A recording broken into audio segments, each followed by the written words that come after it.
Okay, so I'm probably going to get a lot of hate for this one, but I know there will be just as many of you nodding your head in agreement, so I'm just gonna say it, and if you don't agree, that's fine. But like, why is Etsy getting so lazy? And I'm not talking about all of you. Some of you guys, I'll even refine that to most of you guys. You work your butts off every day to build your businesses, and honestly, I'm standing up for you more than anyone else right now. But I've been teaching for a long time, a really long time. A really, really long time. And when I look at the state of the seller mindset here in 2025, I literally get secondhand embarrassment by not just the naivety, because that can be excused. Not everyone knows everything, but the utter audacity of some of the sellers that I see, primarily in those super saturated free-for-all Etsy Facebook groups. And guys, it's making us all look bad. Now, I'm not blind enough to think that it's the only thing that's been causing damage to the platform, because obviously there are a lot of factors right now that are hurting Etsy, or e-commerce as a whole, actually. Obviously, the economic issues taking place in the world aren't due to lazy Etsy sellers, but the internal things, the things specifically wrong with Etsy, a lot of those things can be directly pinned on bad sellers. And it's not that the people themselves are bad, or maybe it is sometimes. Mark and I actually traced a lot of sweatshop work in our Etsy seller investigation back in 2024, and that's pretty much the definition of bad. But I'm going to assume that for most, it's all of the clickbaity, trendy, pie-in-the-sky expectations that are being set by creators who are being paid per view,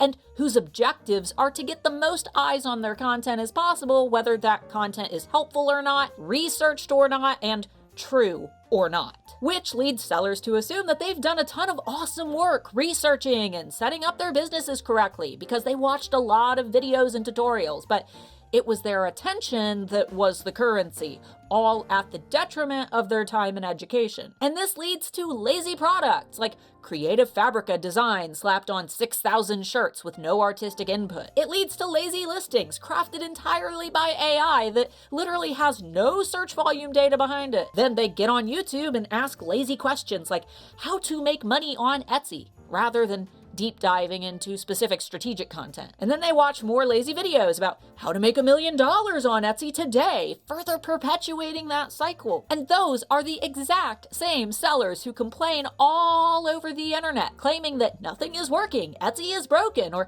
they say that they've tried everything. No, you haven't even tried, let alone tried everything. You can't ask lazy questions, create lazy products, generate lazy listings, and then also be mad that nothing is working, my guy. It just doesn't work like that. Because seriously, where did the integrity and pride go? It drives me nuts because anytime I get vocal about things like this, I get a ton of comments from people saying, I deserve to make a living. Just because I don't have an art or a skill or a talent, that shouldn't mean that I can't sell these Temu items that I purchased in bulk at a fraction of the price. Friend, I'm not saying that you don't deserve to make a living. I'm saying that Etsy is not the place for that. You have Amazon and eBay and Shopify and Wix and Squarespace and any other number of other places to sell that allow what you're doing. But you're insisting on making your home in the one place, the one single place that was literally not designed for you to sell on. And you're mad at me for being the one to finally say it out loud. You're bogging down support, making it harder for legit sellers to get help.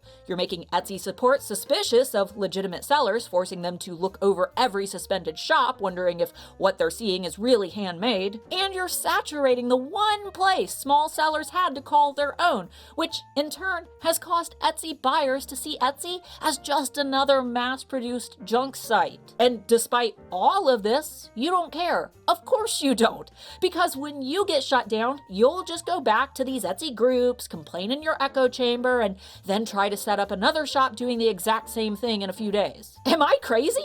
Is it driving anyone else crazy? The unfortunate thing is, I don't see an end to this. There are too many people doing it, too many crappy Etsy YouTubers who promote this activity, and too little being done on Etsy's side to prevent what has already taken place. Etsy's trying to buckle down, and they thankfully have deactivated several million dropshippers over the last year, but it's still like a festering can of worms. And before you type that comment, I see you. When I say dropshippers, I do not mean POD. Not the same thing. Which, by the way, I'm not saying that all POD is good either, and I'm saying that as a POD seller myself, as well as someone who frequently teaches content for Printify. I just want to throw out there, since anytime I mention POD at all, a lot of sellers come into the chat and say that POD should be banned, but guys, POD is an essential tool for artists. If you paint dogs, you can't paint 1,000 identical golden retrievers. You paint one, and then your single piece of art can be sold over and over again. The same as you'll never own the original Starry Night, but you can absolutely get a beautiful print of it. But back to the main point. It's holiday time, and my views are always at an all-time low this time of year, so